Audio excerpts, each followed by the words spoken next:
Estaba conversando con nuestro invitado Giorgio Jackson, presidente de la FEUC.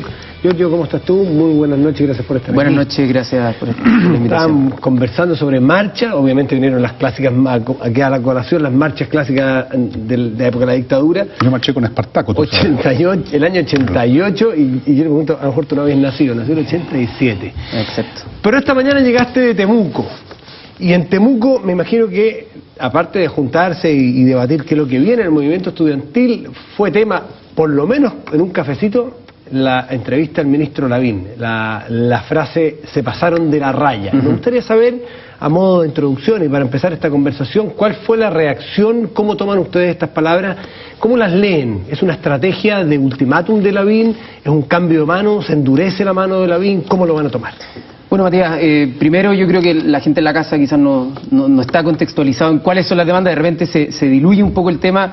Yo creo que acá cabe explicar primero que estamos luchando por mayor equidad en el acceso, más financiamiento, mayor regulación por parte del Estado, de las instituciones en general, y también por mayor participación. Entonces, una vez que tenemos eso, que después quizás vamos a ir a detallar cada una de ellas, te podría explicar que esta expresión de que nos pasamos de la raya claramente es una más de las estrategias que ha usado el gobierno en el fondo, o para dividirnos o de repente para evadir este movimiento ciudadano que ya no es solo estudiantil. Primero se nos dijo que éramos una minoría, después que éramos los privilegiados, después los ideologizados, hasta los violentistas. Y bueno, una vez más ahora se nos trata de sacar de la cancha. Yo creo que acá la estrategia que está usando el gobierno al enviar esto al Congreso es darle la espalda a la ciudadanía. Ya lo hemos dicho en algunos medios, en el fondo hoy día en Chile necesita la iniciativa del gobierno, pues sobre todo el tema de recursos, se necesita la iniciativa de ley por parte del gobierno, y enviarlo al Congreso es un poco chutear la pelota, es chutearla y dejar que los costos políticos lo asuma el Congreso. Y nosotros como estudiantes claramente queremos una respuesta del Ejecutivo. Nosotros no compartimos la idea de evadir los problemas, sino que hay que confrontarlos. Y en ese sentido esperamos que el gobierno dé respuestas claras y no más ambigüedades a los planteamientos que hemos hecho con el apoyo ciudadano bastante amplio que ustedes han podido ver en los últimos meses, semanas. Mira, en estricto sentido, un comentario antes de entrar a las preguntas. En estricto sentido, ustedes se salieron de la raya, y todo movimiento que pretende conseguir algo se tiene que salir de la raya, porque estar antes de la raya significa estar simplemente sentado en el pupitre. Tienen que salirse de la cancha. La cancha es lo de todos los días. Si uno no se sale de la cancha, no se pasa la raya con todas las imperfecciones y cosas que mencionaba en el bloque anterior, no pasa nada, no se sacude el árbol. Eso para empezar a hablar. Yo te quiero preguntar sobre el tema del lucro, que en algún momento se convirtió en el centro del debate, y es una de las razones por las cuales creo se les dice que ustedes se han ideologizado, por lo menos algunos de ustedes. Yo quiero preguntarte derechamente, ¿tú estás de acuerdo de que el lucro como tal, en puridad, en abstracto, casi como palabra de diccionario, tiene que estar fuera del sistema, o tú tienes una postura más matizada, como algunas que, por ejemplo, la que expresó hoy día en una columna Carlos Peña y otros muchos, en el sentido de que el lucro tiene que ser, primero que nada, fiscalizado para que haya una buena mercancía después contra el lucro; segundo, que no sea excesivo; tercero, que funcione bien, en fin, todo. Y tercero, quiero decir que sea transparente el mecanismo por el cual algunas organizaciones obtienen un excedente y se lo llevan para la casa, digamos. Entonces quiero saber si tú, ¿en cuál postura estás? ¿Matizada o estrictamente pura, doctrinal? No, es que no se trata de algo doctrinal, mira, se trata de evidencia. Hoy día, primero que nada, el lucro, bueno, lo hemos dicho varias veces en las universidades, es ilegal. Entonces, de partida todo este tema de que hay que transparentarlo, pero quizás borrón y cuenta nueva. Nosotros hoy día lo que decimos es que se fiscalice a las instituciones. Que se fiscalice, no que se elimine 100%. No, hoy día es ilegal. Entonces, sí, eso sabemos, pero... Que se fiscalice, se sancione, y voy a ir a tu punto. Y que si es que alguien quiere empezar a hablar sobre que el lucro podría llegar a ser algo, bueno, que ponga evidencia de que puede generar algo bueno.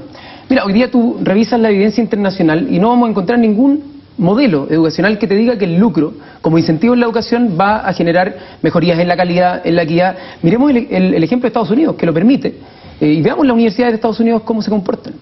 Hoy día el debate no solamente está girando en torno a que estas instituciones tienen excesiva matrícula, tienen tasas de retención y de titulación del 9%. Estamos hablando de la Universidad de Phoenix, una universidad de 400.000 estudiantes, que tiene tasas del 9%, profesores por hora, bajos índices de inserción laboral, excesivos gastos de publicidad, y son parámetros que si es que uno mira informe, hoy día en una columna que hace en el Post Mario Weisblut, también hace una columna, y efectivamente son los estudiantes más perjudicados.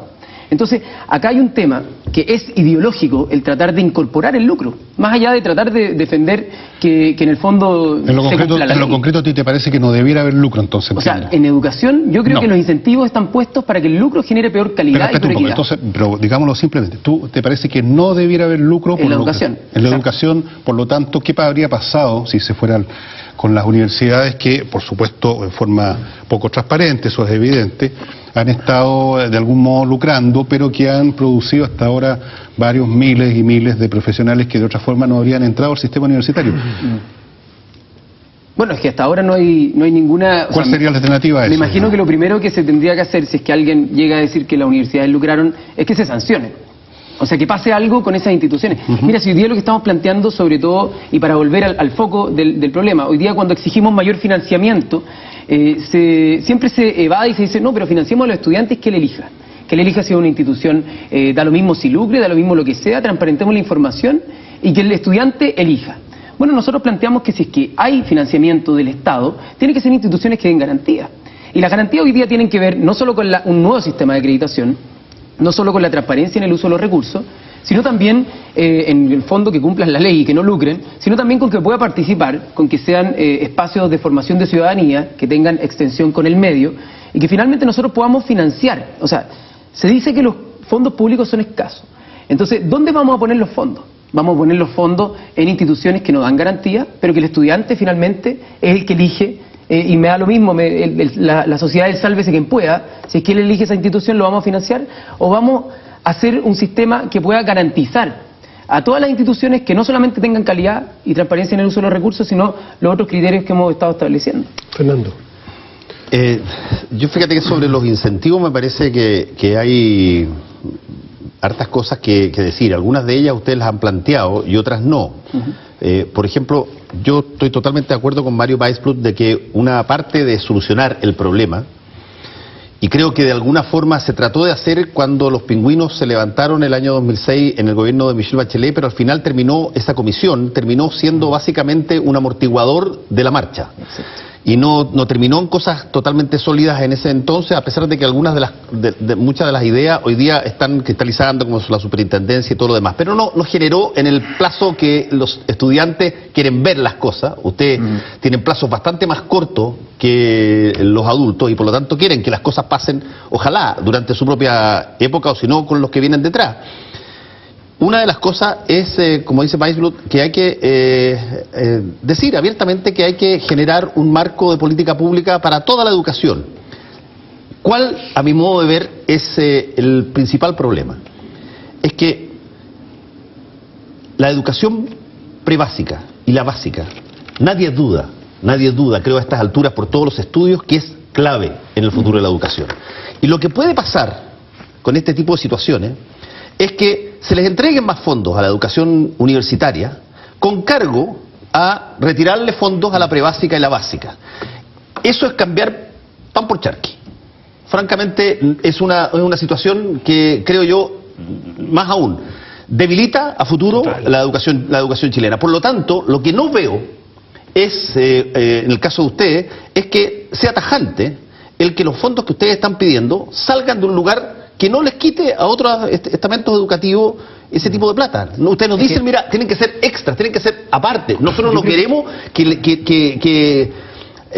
le quiten plata a quienes debieran tener generacionalmente una mucho mejor calidad, porque está mucho más asentado eso, para darle a los universitarios que dejen de marchar en las calles. Perdón, y tampoco incluyen a la básica y prebásica ustedes en sus discursos, hasta donde yo lo he escuchado, o sea, de una política pública general, más bien enfocado a la universitaria. Nosotros lo que estamos estableciendo claramente es de dónde sacar los recursos. Nosotros hemos pasado una demanda gremial, por así decirlo, de los estudiantes a una demanda más política.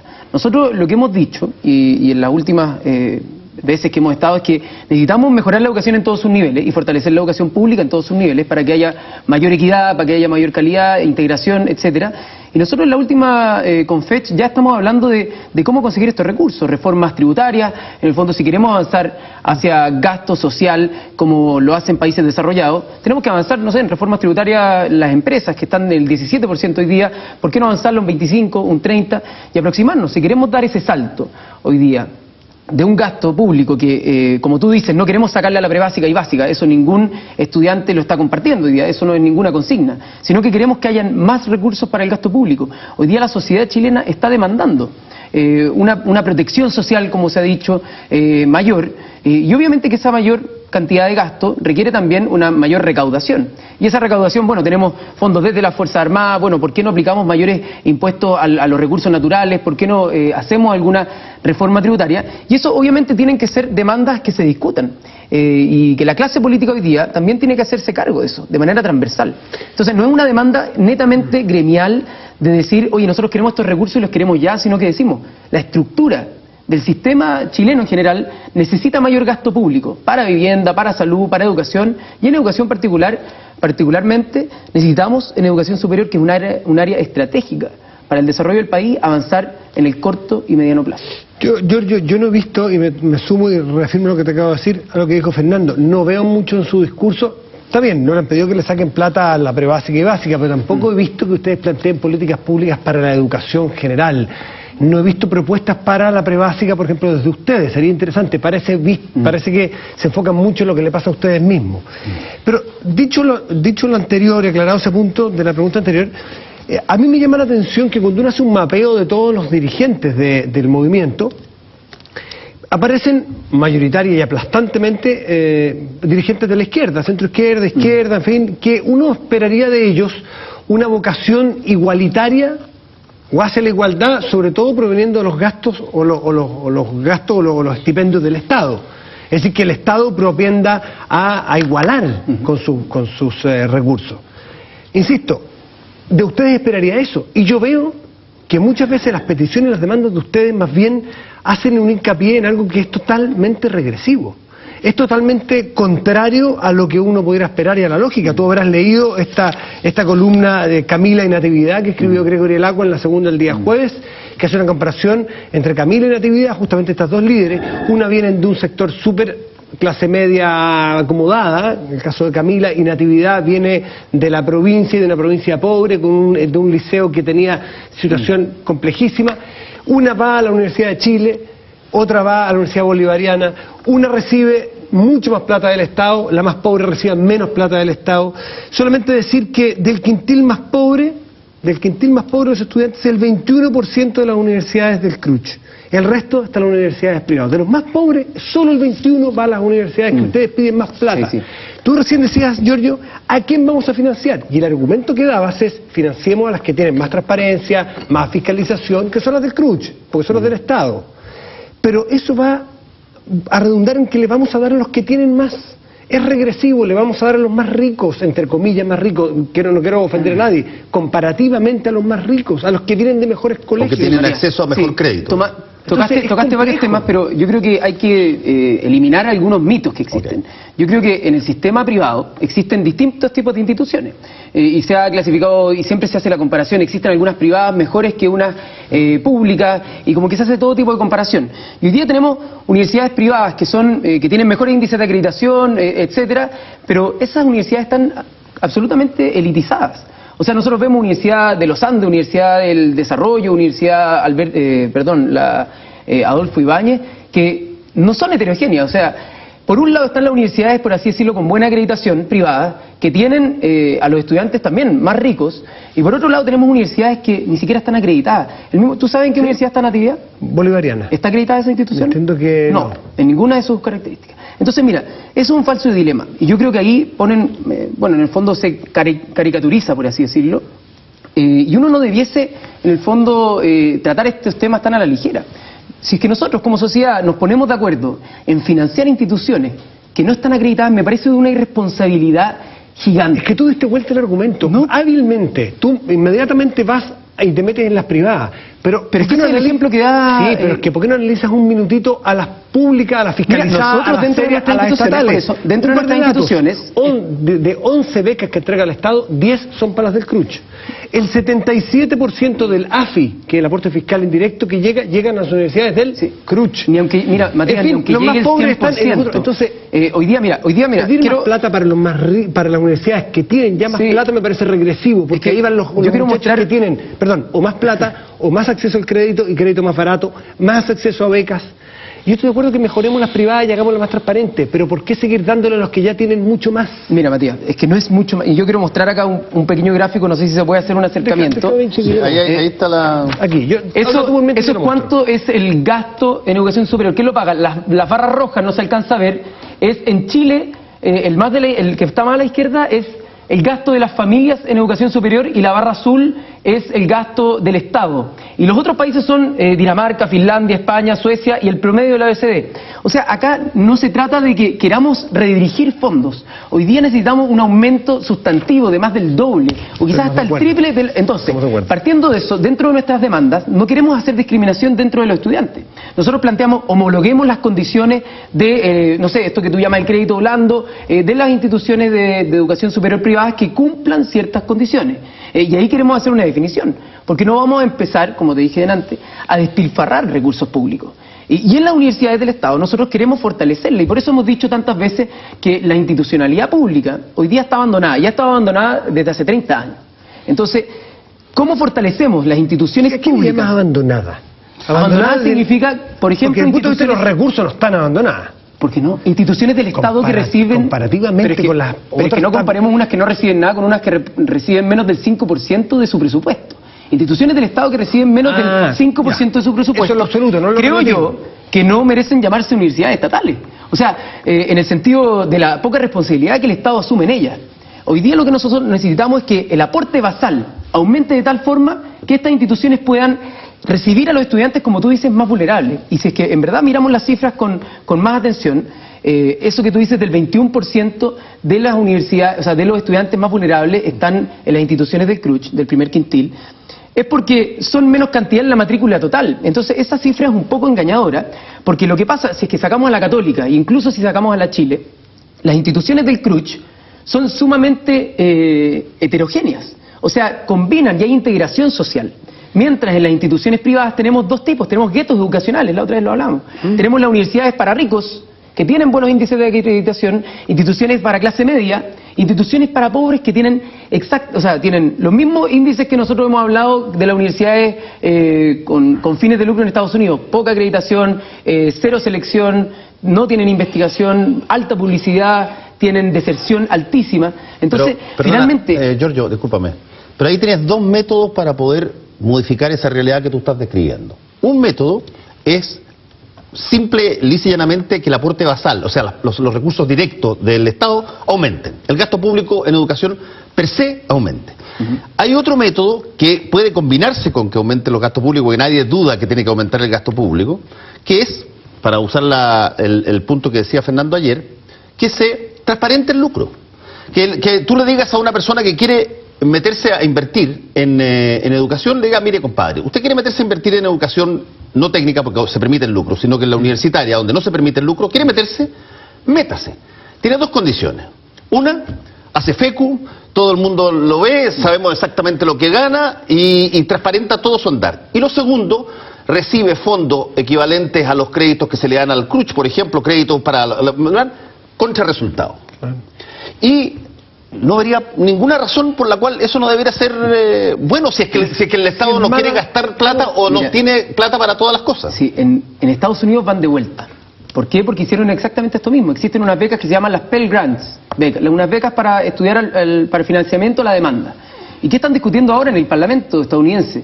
El quitar estas becas a las universidades con fines de lucro. ¿Por qué? Porque se ha producido tal descontrol en el aumento de la matrícula, que efectivamente ha resultado un despilfarro de recursos. Y bueno, hay un artículo que dice los sueños incumplidos de las universidades sin fines de lucro. Y eso, mira, acá la verdad es que no es como tú decías, Fernando, yo estoy completamente en desacuerdo de que es una mercancía, de que reciban una mercancía.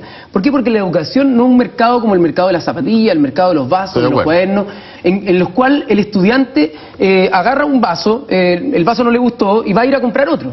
Acá estamos hablando de la única oportunidad de miles de familias, que generalmente son las más vulnerables, y que en el fondo no pueden estar al vaivén del mercado. Acá nosotros necesitamos que haya regulación y planificación. Entonces, el rol del Estado para garantizar un acceso equitativo, para proveer de mayor financiamiento, avanzando y en pos de que los estudiantes más vulnerables al menos no tengan que pagar y los otros puedan pagar acorde a su posibilidad de pago futura, y también mayor regulación del sector privado. Pero, Giorgio, pongámonos una situación hipotética. Imaginémonos que el ministro Lavín deshace la marcha que llevaba hasta ahora, retoma lo que había prometido con el CRUCH la primera vez y dice, ¿sabes qué? Está ok. Le prometemos, y tengo la aprobación de Hacienda y del presidente, de tener un promedio de inversión en educación equivalente a los países OECD. ¿Dónde se mete esa plata? Bueno, te lo traté de explicar delante. Por un lado, acá el gobierno tiene que hacer una decisión bastante importante. Acá cuando se habla de 75 millones de dólares y suena como una cifra gigante para la revitalización de la educación pública, que es lo que nosotros hemos planteado, es un monto que si lo dividimos por las 25 instituciones y en los 5 años que plantea, son equivalentes a educar a 10 ingenieros por año. Entonces, acá estamos hablando de recuperar la educación pública. Las universidades en regiones hoy día están sufriendo. Hoy día realmente no ven salida en escapatoria. Entonces, a mí me parece bastante burlesco, por decirlo menos, el que se presente ese monto. Y bueno, se condice también con que hoy día los rectores rechacen eso. Pero déjame terminar ese punto. Pero si acaso se aceptara el promedio, ¿cómo se distribuye la plata que debería entrar nueva? Generando una revitalización al sector público que debería ser el sostén. Y independiente que hoy día podamos alegar de que están entrando uno o no están entrando otro, tenemos que fortalecerlo y para que crezca. Cualquier sociedad que aspira al desarrollo tiene un sistema público de educación decente. Y hoy día, mira, es que esto es lo que a mí me parece hasta gracioso. Hoy día nosotros en los medios chilenos en general, bueno, este espacio estamos pudiendo debatir, pero los medios en general se enfocan en la marcha, en la pequeñez, en la violencia, pero los medios internacionales, y hemos revisado prensa internacional, están viendo el modelo chileno como un experimento neoliberal que es una locura y que los estudiantes están pidiendo demandas mínimas. Entonces, acá en Chile, como estamos inmersos en esta como idiosincrasia de que todo se tranza, todo se lucra, como que nos parece normal, pero en el extranjero la gente nos mira con ojos extrañados. Y dice, ¿cómo es posible que los estudiantes hoy día no accedan a una educación gratuita como en Latinoamérica o con mucho menor pago como en Europa? Antes de pasar la palabra, solo que se ha hablado mucho aquí del aporte, es decir, datos. El aporte fiscal en educación respecto del PIB en Chile es del 0,52% y promedio de los países de la OCDE 1,27%. Nosotros en una lista que es muy chiquitita, no puedo mostrársela, pero en una curva enorme, Chile es el más bajo del aporte fiscal respecto de su producto. Solamente para decir eso de los ingresos basales, en fin, Fernando. Iba a decirle a Giorgio que lo de la frase que usé en antemercancía, tómalo como una metáfora nada más, pero no lo tomes al pie de la letra. Lo segundo, te quiero decir, yo pertenezco a una generación que estudió cuando no había universidades privadas. No había. Yo estudié en la Chile. Sí, claro. Pero eran universidades estatales. El punto es el siguiente.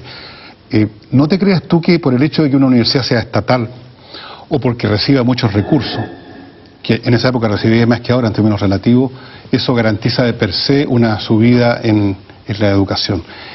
Yo recuerdo me tocó vivir el periodo de más caótico de reformas y revueltas en el año 68, cuando en tu universidad partió el movimiento, que fue muy glamoroso, y gente hizo sus carreras políticas y varias personas con ese movimiento. Y te quiero decir de que había mucho paño que cortar en ese sistema universitario estatal o semiestatal o casi estatal. Había mucho dinero que se perdía en una super burocracia impresionante, especialmente en la Universidad de Chile. Había mucha actividad académica que era realmente un chiste. Había mucho más política a veces en los pasillos de las facultades que trabajo académico propiamente tal serio. Y había mucho menos estudiantes. Y había mucho menos estudiantes. Y a pesar de eso, ese es el punto, a pesar de eso, a pesar de que todo era más controlable, no era llegar y simplemente apostar a que con más recursos y que con más propiedad estatal o con más injerencia del Estado la cosa iba a funcionar mejor.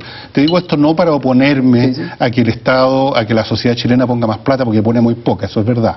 Tampoco quiero discutir esta discusión que ustedes han tenido de cuánto más para acá o para allá. El punto es que los actores del proceso universitario no son solo el Estado y los recursos, sino que son los propios estudiantes, son los profesores y son las organizaciones, las atmósferas y las culturas académicas que a veces, independientemente del estatuto de la universidad, independientemente si es una academia de humanismo o es una universidad estatal, pueden ser completamente contrarias al espíritu universitario, pueden predominar, como en algunos lugares predominan atmósferas completamente hedonistas y no académicas, y por lo tanto te digo, ojo con esta idea, a veces un poco simple, de que es cuestión simplemente de abrir la llave de los recursos y por arte de magia la educación chilena va a cambiar, porque aquí hay muchos factores, el número de estudiantes masivos, la enorme cantidad, esto se ha masificado, de gente a veces con no tantos atributos académicos que sin embargo quieren ser, digamos, estudiantes universitarios, es recontra complicado y no va a bastar. Giorgio, no va a bastar en ningún caso el que simplemente abramos la espita de los recursos, va a tener que hacerse muchas más cosas en esta cuestión, muchas más. Mira, comparto en que no se trata solamente de recursos, por eso nosotros hemos hablado de que los recursos van a venir acompañados de mayor acceso equitativo y también de mayor participación, lo que decíamos, y yo ahí quizás tengo una pequeña diferencia porque creo que efectivamente el espacio universitario no tiene que ser puramente académico, tiene también que ser de extensión, tiene que ser un espacio de formación de ciudadanía. Y eso lo hemos planteado también dentro de nuestras demandas. O sea, hoy día hay muchas universidades, centros de formación técnica, institutos profesionales, donde no se permite la asociación de estudiantes.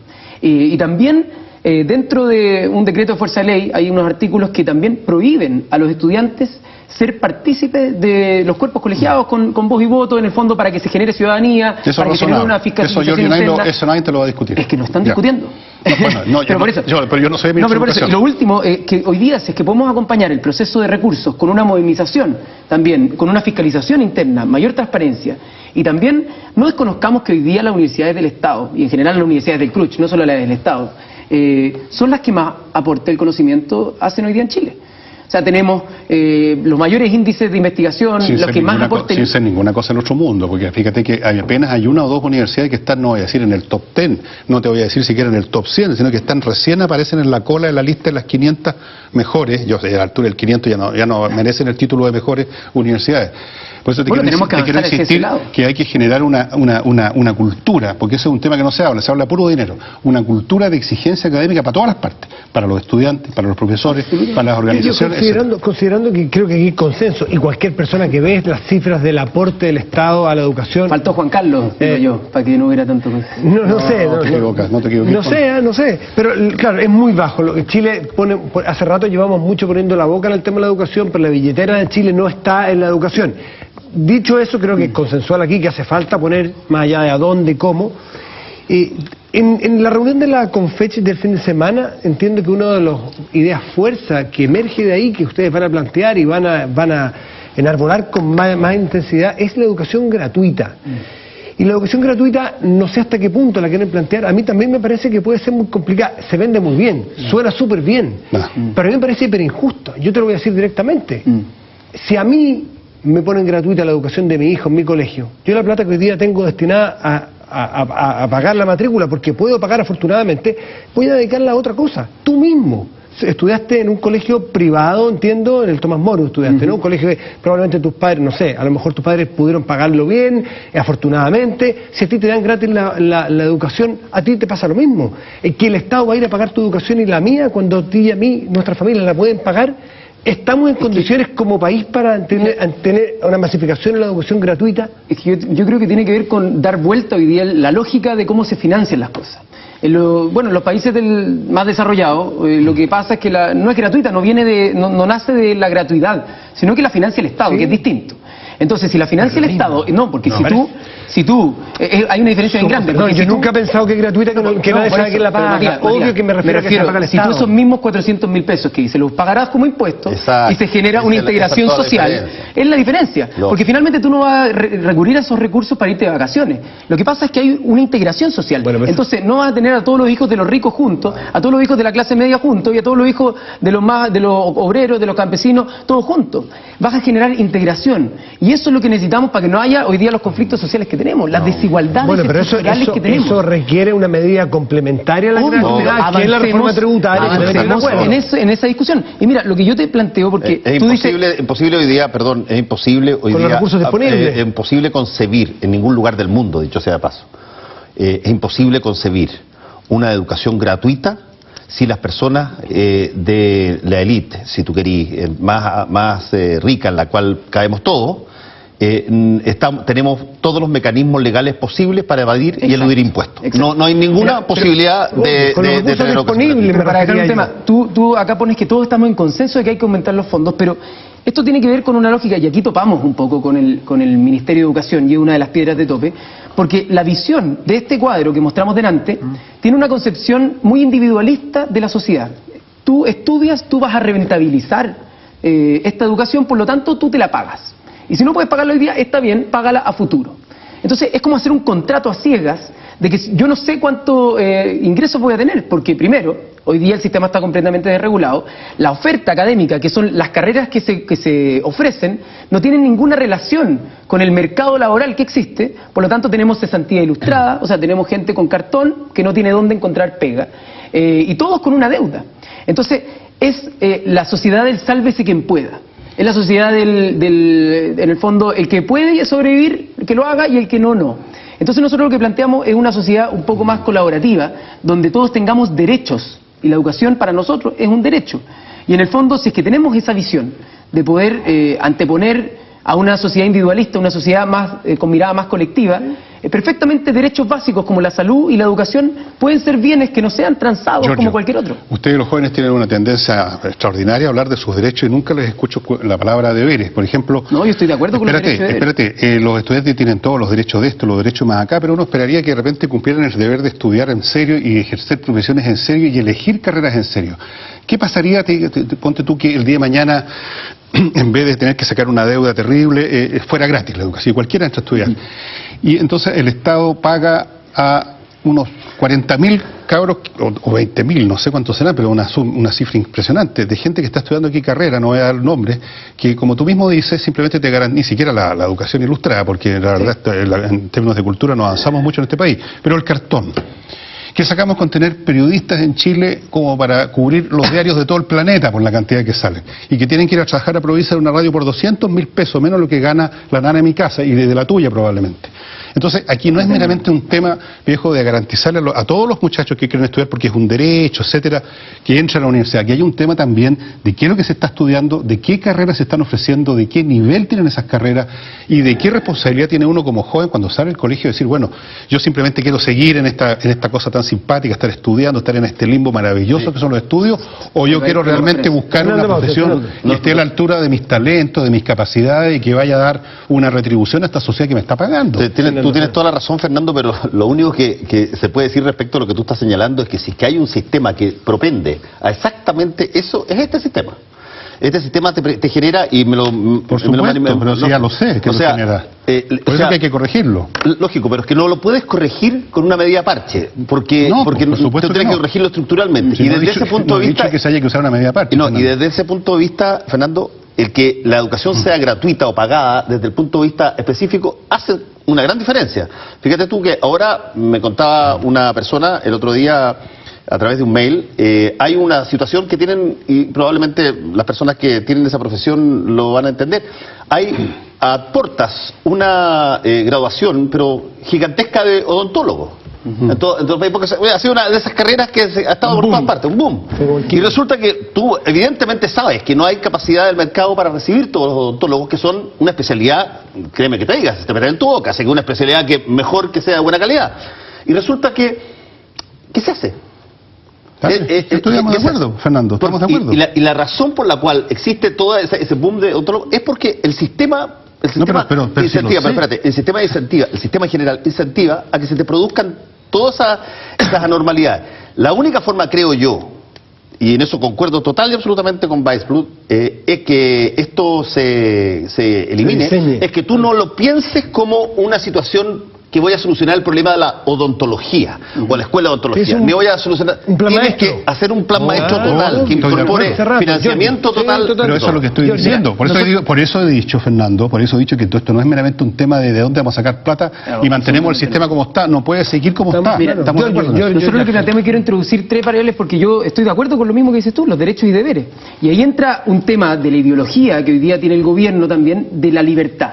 De que si es que por eso va un poco en contradicción con ese deber, porque la libertad y el deber de repente se cruzan. Y punto 1, el estudiante en cuarto medio, hay muchos que salen sin ni siquiera comprender lo que leen, lamentablemente. Entonces, ¿cómo le vamos a pedir de repente que pueda calcular cuál es su tasa futura? Acá hay una especie de, no sé si es que es ingenuidad por parte del gobierno, de que con una página web, el CIES, los estudiantes van a saber elegir perfectamente qué carrera se adecuar al mercado laboral. Sumémosle a eso la publicidad. Hoy día es el tercer producto más publicitado de Chile. Entonces, la gente se engaña, o sea, no tiene absolutamente ningún elemento para poder elegir bien una carrera. ¿Y cómo solucionamos esto? Para una actividad que legalmente no tiene fines de lucro. Exacto, sí, pues. No, y se transan internacionalmente, pero ¿cuál es como alguna especie de solución? Planificación. Y yo cuando planteo esto en una reunión con el Ministerio de Educación, se le paran los pelos. Planificación significa estatismo. Entonces, acá nosotros lo que planteamos, oye, crezcamos de una manera ordenada para que los sueños de la familia después no se vean frustrados, no tengamos cesantes ilustrados que después no tengan ningún grado de productividad en sus trabajos. No, te voy a decir una cosa. Si se tomara en serio esto, yo estoy totalmente de acuerdo con que hay que ver esta cosa desde arriba, como muchos otros fenómenos sociales, no se puede dejar las cosas al lote. Pero ojo que esto tendría que, si somos francos y somos honestos, esto tendría que significar necesariamente una disminución bastante grande del número de estudiantes universitarios. Giorgio, nos tenemos que ir, y antes, perdón, yo sé que van a quedar miles de temas, nos tenemos que ir y me gustaría saber sencillamente qué es lo que viene, lo más político. En la semana. ¿Qué es lo que viene esta semana? Bueno, se termina de redefinir la mesa ejecutiva este día martes, el miércoles vamos a hacer algún anuncio, claro, vamos a hacer alguna conferencia con otros actores y el día 14 de julio ya se está instalando el nuevo paro social si es que no hay respuesta por parte del gobierno. Y bueno, a pesar de todas las estrategias divisionistas, cada vez vamos sumando más gente y esto ya es... 14 de julio. 14 de julio. ¿Y la vienes contraparte todavía? Es que mira, hasta que no transparente en el fondo cuál fue su participación como inversionista de la educación, yo creo que dijo acá mismo... Estando exageradamente en un punto anecdótico realmente. Yo lamento haber sido parte de eso, te digo, honestamente, porque creo que independientemente de todo lo que ustedes puedan estar escarbando acerca de que si metió plata, si sacó plata, es un tipo con el cual vale la pena hacer negocio, por así decirlo, en términos educacionales. Y este es uno de esos temas en que ustedes se han ido por las ramas, lamentablemente. Pero es que hoy día no ha estado, y para cerrar, porque sé que se tienen que ir, hoy día lamentablemente las respuestas han sido tan ambiguas, tan insuficientes, y nos han tratado de dividir tantas veces, que al final uno no sabe si confiar o no. Entonces hay una desconfianza, creo yo, legítima por parte de los estudiantes que hacen y llegar a instancias mayores y pedirle al presidente de la República que en el fondo que se pronuncie, que no chutee la cosa al Congreso para sacarse los costos políticos. Giorgio Jackson, presidente de la FEUC, miembro de la CONFET, muchas gracias por venir a Tolerancia Cero. Muchas gracias. Muy bien.